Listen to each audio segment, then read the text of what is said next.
Is Nostr just for building Twitter clones? We've seen an explosion of Twitter clones built on Nostr, including great ones like Damus, Snort Social, Astral Ninja, Iris2, and Hamster2.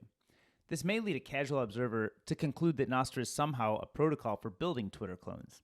And while it's really useful for that, it can be a whole lot more. Nostr is a simple way for anyone to publish messages and to allow anyone who wants to read those messages to do so without relying on any specific person or corporate entity to ensure that that message is available to be read. Think of it as publishing without relying on any trusted third parties. There's still a mechanism to help you verify that the message you're reading was sent by the person you think it was, and it wasn't modified along the way. Now, Twitter, like public messaging service, is a natural first thing to build to explore how this works, because it has the highest engagement use case of publishing, basically public chat. It's easy to drop in, say hello, meet people, and get your first welcome hug or shaka to get your experience started. Think of it as a global water cooler.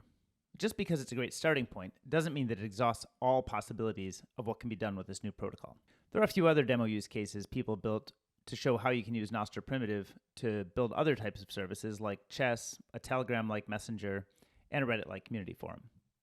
The starting point for this kind of innovation may be a bit skeuomorphic, so we're looking at the ways that things used to work, and we're just sort of applying this new technology to the tools that we built with the old technology. But the really interesting things happen when you start building in a way that explores the possibilities of what's natively possible only here. So a few ideas. Open commenting systems for the web. One of the types of experiences I'm most excited about is having an open commenting system that works on every blog with no additional account creation and which can syndicate back to a global feed.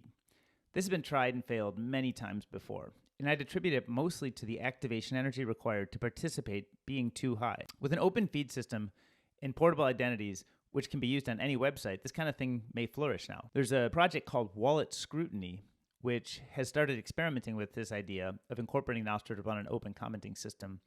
And in the blog, there's a link to a YouTube video which shows what they have in mind. Another idea, Amazon product reviews prioritized by people I trust. I'd like to see Amazon product reviews about a given product prioritized by people who I trust and interact with elsewhere on the web.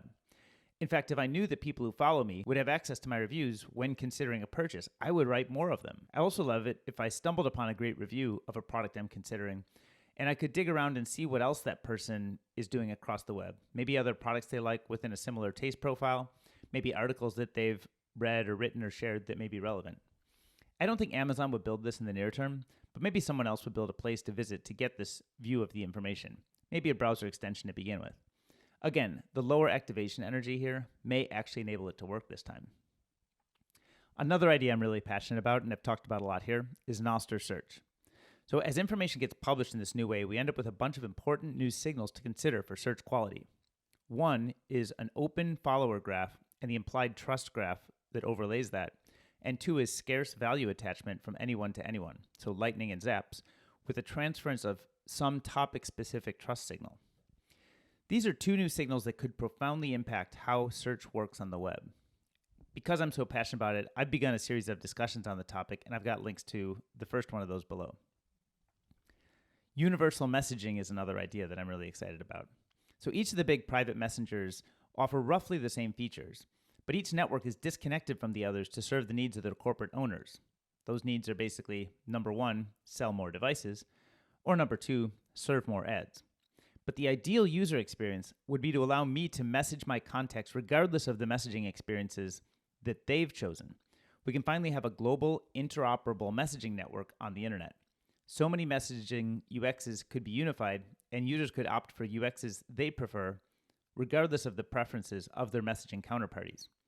I dream of a day where I don't need to switch between iMessage, Twitter DMs, Gmail chat, WhatsApp, Signal, etc.